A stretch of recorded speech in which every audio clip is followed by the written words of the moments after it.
Իրանի նկատմամբ ռազմական ուժ կիրառելու որոշումը հանկարծ փոխվեց։ Ինչու հանկարծ։ Մի շարք հանգամանքներ են, որը պատճառ է հանդիսացել Միացյալ Նահանգները իր դիրքորոշումը փոխել։ Առաջի եւ հիմնական պատճառը նա է, որ Միացյալ Նահանգները արդեն ունի այն փորձը, որ ռմբակոծություններով Իրանում իշխանափոխություն իրականացնելը դա անհնարին է եւ դրա ամենավառ ապացույցը անցյալ տարի 12-օրյա հունիսյան պատերազմն էր, որտեղ որ Իսրայելը եւ Միացյալ Նահանգները միասնաբար հարձակվեցին, ռմբակոծեցին մի շարք տեղեր եւ տեղի չունեցավ այն ինչը որ իրենք ցանկանում էին։ Մինչեւ անգամ հետագայում պարզվեց, որ իրենք նույն անգամ չի հաջողվել միջուկային օբյեկտները։ Այո, չի հաջողվել միջուկային օբյեկտները։ Իրենք մինչև անգամ ուզում էին այնպես ինչպես որ Մադուրոին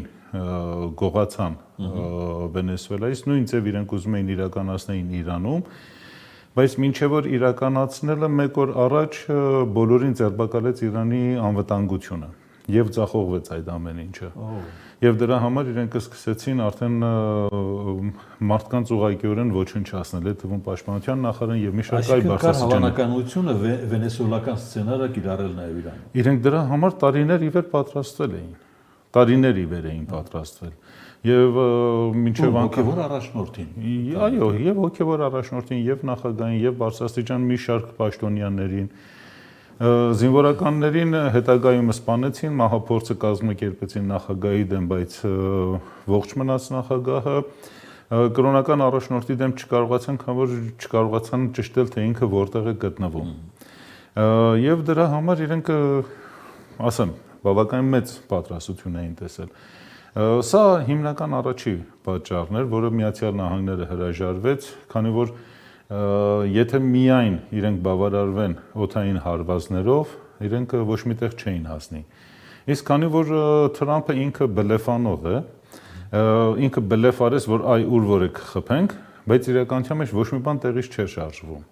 Քանի որ եթե իրենք ցանկություն ունենային հարվածելու, իրենք պետք է իրենց ավիակիրերին տեղափոխեին նվազագույնը Հնդկական օվկիանոս։ Դեռ չեմ ասում դեպի Կարմիր ծով կամ Օմանի ծովը։ Իրենք պետք է բերեին Հնդկական օվկիանոս, որպեսզի այդտեղից օդանավները թռիչք իրականացնեն եւ կարողանային ռմբակոծեին Իրանը։ Իրենց ոչ մի ավիակիր չէր տեղից շարժվել։ Երկրորդ հիմնական խնդիրը նա էր, որ իրենց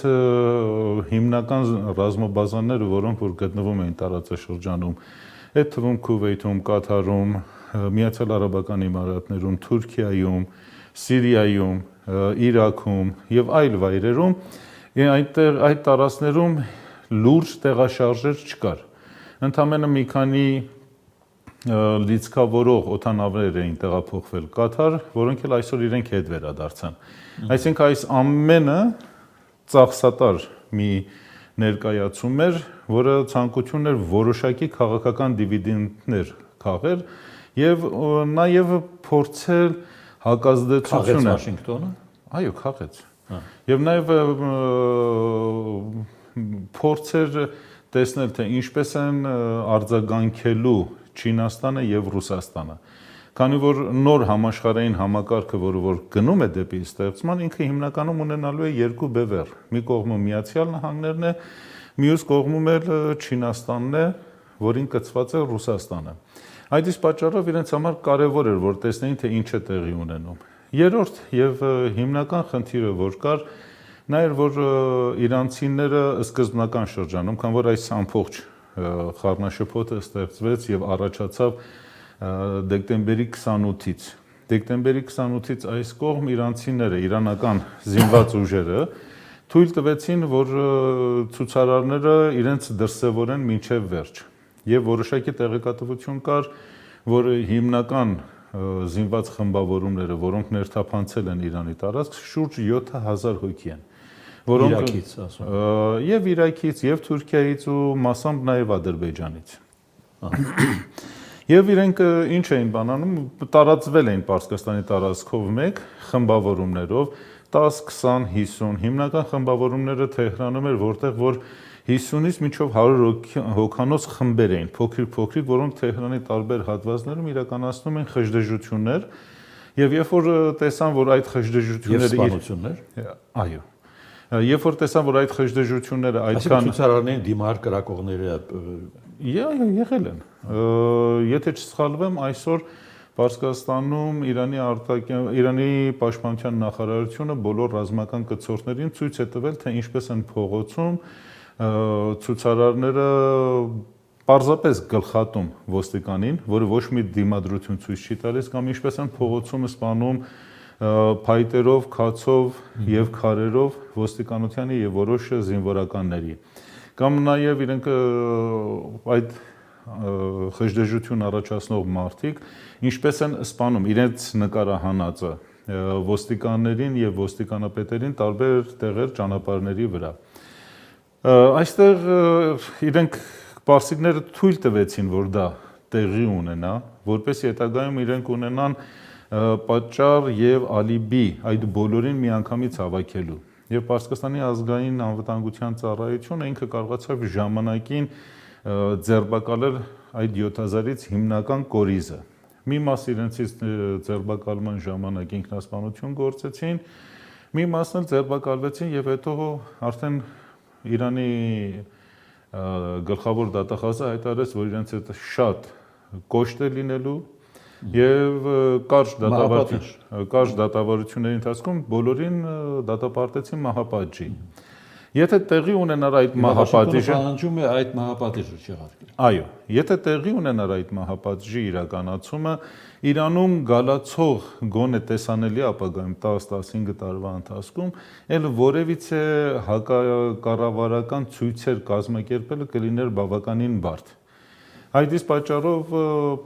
Վաշինգտոնը պահանջում էր, որ այդ մահապատիժը հետաձգվեր։ Վերջի րոպեին Իրանի արտգործնախարարությունը հայտարարեց, որ Իրանում որևիցե մեկին մահապատժի չեն ենթարկելու։ Այդ իսկ պատճառով դա այսպես ասած դրական այն ազդակն էր, որը Վաշինգտոնը ուզում էր քաղեր եւ դուրս գար այդ վիճակից։ Այսինքն Վաշինգտոնի նպատակը Իրանում իշխանափոխությունը չէ։ Գիտեք, դժվար է ասել, որ Վաշինգտոնի նպատակը միայն իշխանափոխությունն է։ Նոր համաշխարհային համակարգում, որը պետք է ստեղծվի ամբողջ աշխարհում, որոշ պետություններ ունեն շատ ռազմավարական նշանակություն ունեցող տարածք։ Դրանցից մեկը Իրանն է։ Իրանը հանդիսանում է այն պետությունը, որի քթի տակից, Հորմոզի նեղուցից օրական անցնում է աշխարհի նավթի 20%-ը։ Իսկ Չինաստանի նավթի մոտ 45%-ը։ Իսկ եթե տեղի ունենում նոր համաշխարհային համակարգ եւ այս նոր համաշխարհային համակարգը տնտեսական մրցակցության ընթացքով է գնալու, ուստի Միացյալ Նահանգներ ցանկություն ունի, որ բոլոր այն նեղուցները, բոլոր այն ճանապարհները, որոնք էներգակիրներ են հասցնելու Չինաստանին, դրանք վերցնի իր հսկողության տակ։ Դրանցից մեկը նեղուցի Հորմոզի նեղուցն է։ Մյուսը Բաբ ալ-Մանդաբն է, որը գտնվում է Եմենի հսկողության տակ։ Երրորդը եւ ամենակարևորը հյուսիսային բևեռն է, որի միջոցով Չինաստանը կարող է ավելի կարճ ճանապարհով իր ապրանքը արտահանել դեպի Գրենլանդիան այստեղ է թանկացել։ Գրենլանդիայի ամբողջ խնդիրը այդտեղ է թաղված։ Հյուսիսային բևեռի մոտ 50%-ը պատկանում է Ռուսաստանին։ 5%-ը Միացյալ Նահանգներին, 15%-ը Գրենլանդիային եւ շուրջ 25%-ը Կանադային։ Այսինքն Թրամփը, որ հայտարարում է, որ ուզում է միացնել Կանադան եւ Գրենլանդիան Միացյալ Նահանգներին, սա է բուն պատճառը։ Ուրիշ ոչ մի խնդիր չկա այդտեղ։ Իսկ սա Թրամփի ծրագիրը չի։ Սա Միացյալ Նահանգների ծրագիր է։ Թրամփը շատ փոքր մարդ է, շատ փոքր մարդ է Միացյալ Նահանգներում, որ որևիցե մի բան որոշի։ Կամ որ այնտեղ կան համապատասխան կառույցներ, կան ինստիտուտներ, որոնք պետության ծրագիրն են որոշում գալիք 50 տարվա համար, 100 տարվա համար։ Եվ Թրամփը այդտեղ ուղղակիորեն ստորագրողն է։ Պարզապես այս նոր համակարգը, որը ստեղծում է աշխարհում, Միացյալ Նահանգները ամեն ինչից հետ է ընկել։ Ամեն ինչից։ Եվ տեխնոլոգիապես, եւ ռազմական առումով, եւ գիտական առումով, եւ ամեն ինչով, եւ միակ պետությունը, որ այսօր իր հետ ունի մրցելու ամբողջական հնարավորություն, դա Չինաստանն է։ Իսկ որպեսի այդ հետընկած ժամանակահատվածը իրենք վերականգնեն, իրենք ստիպված են կոշտ մեթոդների դիմեն։ Եվ տեսնում ենք Թրամփի կոշտությունը բոլոր տեղերում, այդ թվում նաև Հայաստանում։ Միջազգային իրավունքի ճակերտավոր հարկմամբ։ Այո, այսօր Միացյալ Նահանգները փորձում է Վենեսուելայից արդեն գոհ է Թրամփը։ Չի ասի, որ գոհ է։ Ինքը պարտավոր է այդպես ցույց տա, որ գոհ է։ Եթե գոհ լիներ, իր նավատորմը այնտեղ չէր պահի ավիակիրները եւ հետ կքաշեր։ Դե միջև իր ուզած իշխանությունը ստանա։ Ինքը կարող է եւ չստանա այդ իշխանությունը, քան որ ցանկացած իշխանություն, մասնավորապես կենտրոնական եւ Ամերիկայում, Վենեսուելա, Կոլոմբիա այդ շրջաններում, եթե չունենա ժողովրդի ձայնը իր թիկունքին, ցույց է տվել, որ այդտեղ տեղի ունենում։ Հարգելի Վազգեն, հիմա գանք իրանյան իրադարձություններին, որովհետեւ դա ուղիղ նաեւ մեզ է առնչվում։ Այո։ Բա ո՞րն է հանգուցալուծումը Իրանում, եթե ոչ իշխանափոխություն։ Գիտեք, Միացյալ Նահանգների հիմնական նպատակը նա է, որ Իրանը մասնատվի։ Եվ դրա համար իրենք միգուցե տեսանելի ապագայում որոշ ժամանակ հետո անակնկալի բերեն ամբողջ աշխարհին եւ ռմբակոծեն Իրանի կրոնական առաջնորդի Խամենեիի նստավայրը եւ իրեն սպանեն։ Դա չի բացառվում։ Եվ այդպես իրենք Իրանում առաջացնեն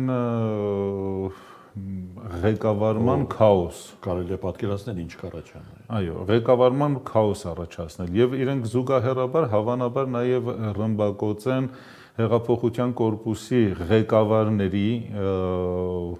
տները եւ նաեւ մի շարք բարձրաստիճան կրոնականների սպանեն։ Կամ միգուցե իրենք զուգահեռաբար սկսեն որոշակի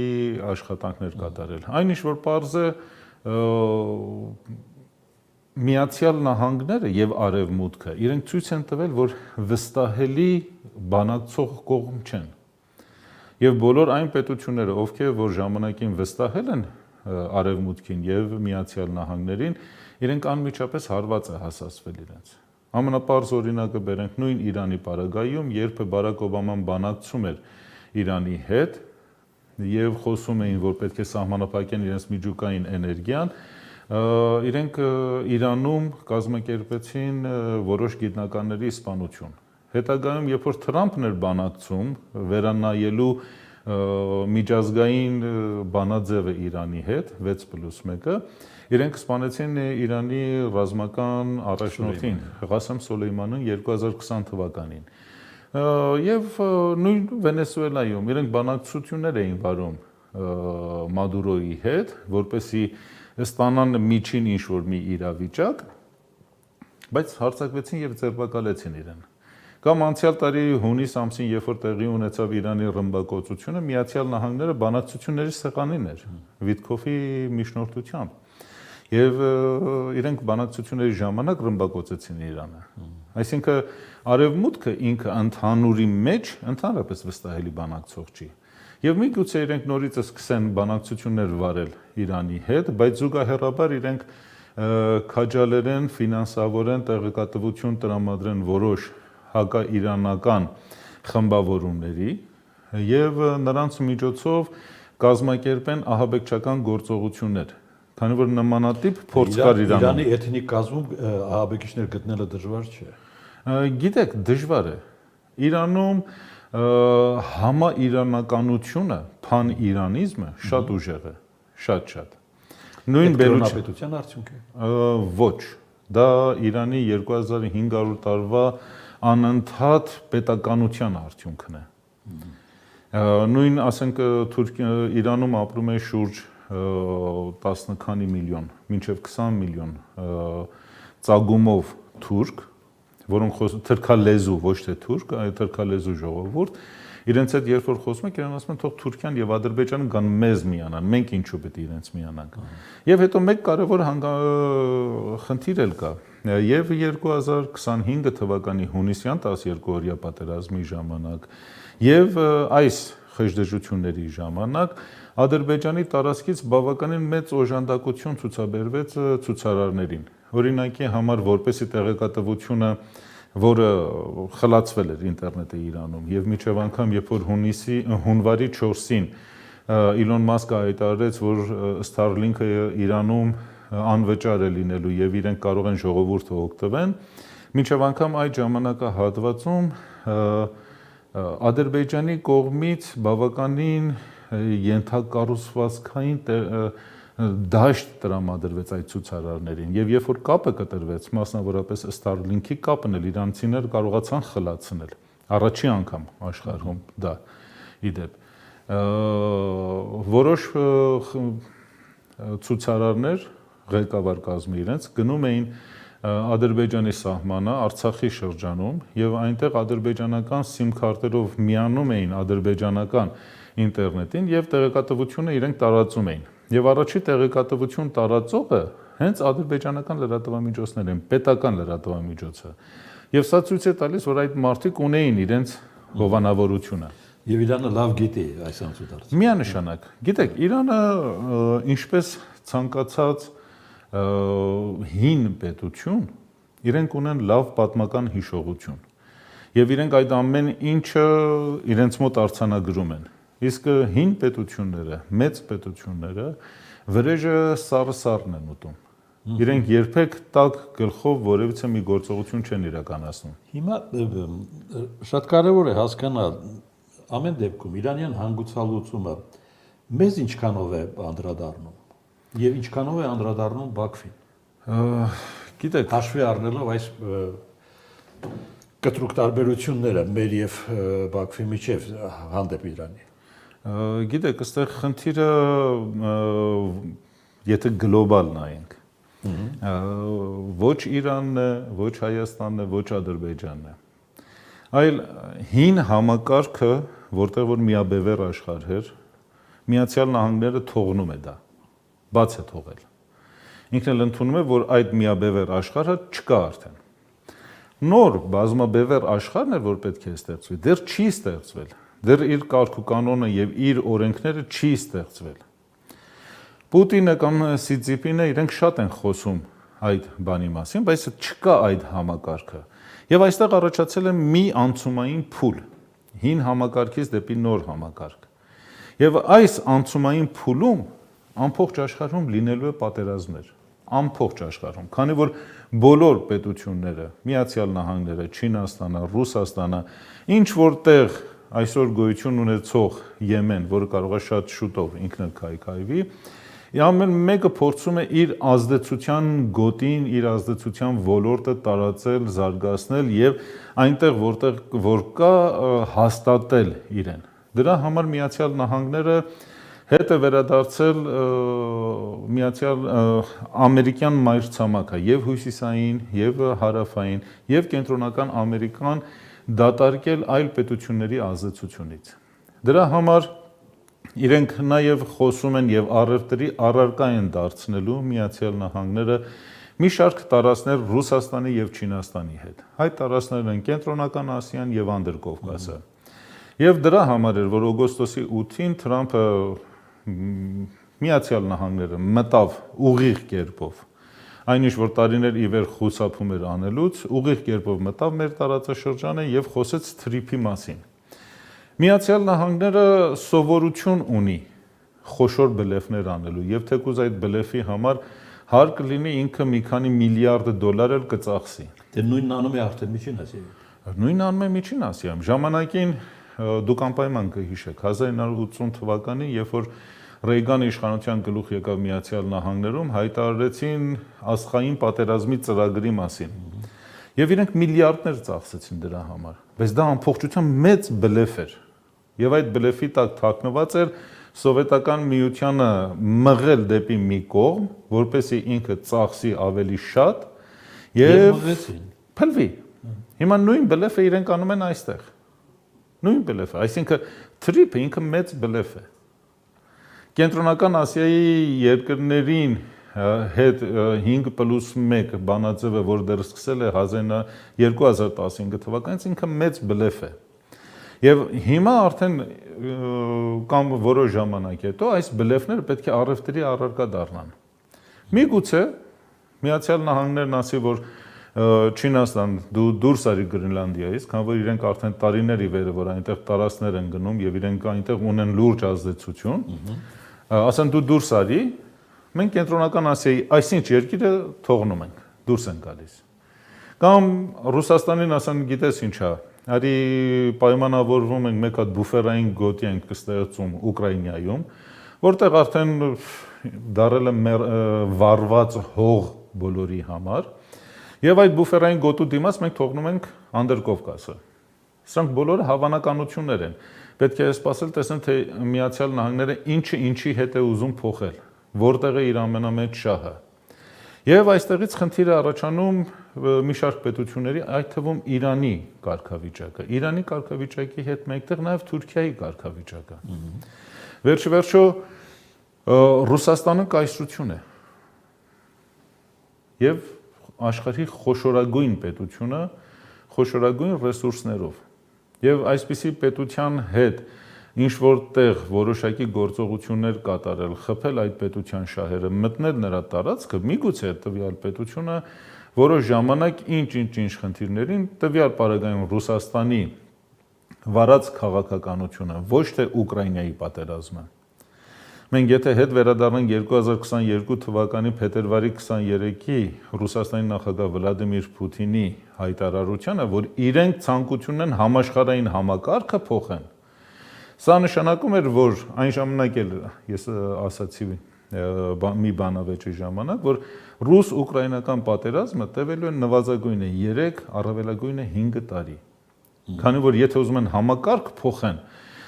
Ուկրաինան պետք է դառնա ճահիճ։ Եվ այդ ճահիճի մեջ պետք է բոլորը մտնեն անխտիր։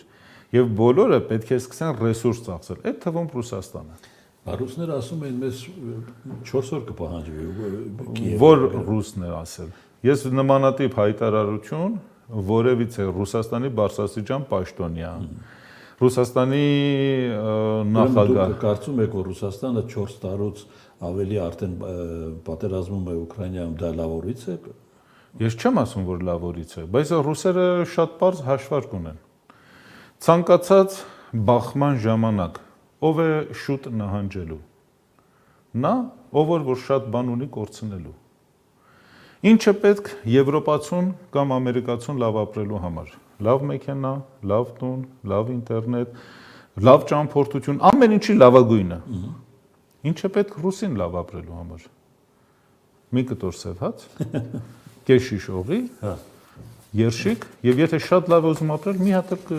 թթու վարում։ Սա փաստ է։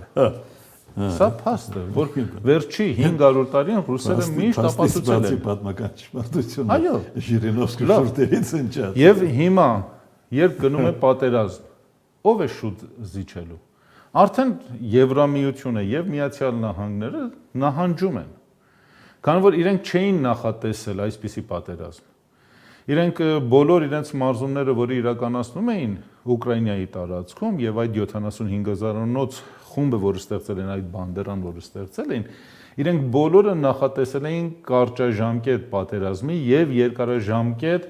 այսպես ասած, պարտիզանական պատերազմի համար։ Ինձ ասում շատ եմ չարաշահել ժամանակը 26-ին մենք որևէ եզրագծի կհասնենք այս խոշոր խաղում 26 թվականին։ Ով հայերը Կովկասը, ասենք, հայերը չասենք, որովհետև դա հայերով չի պայմանավորված։ Անդրկովկասում ես կարծում եմ, որ խնդիրները նոր սկսում են։ Նոր են սկսում։ Այո, այդ թվում եւ Ուկրաինայում։ Ուկրաինայում ես կարծում եմ, որ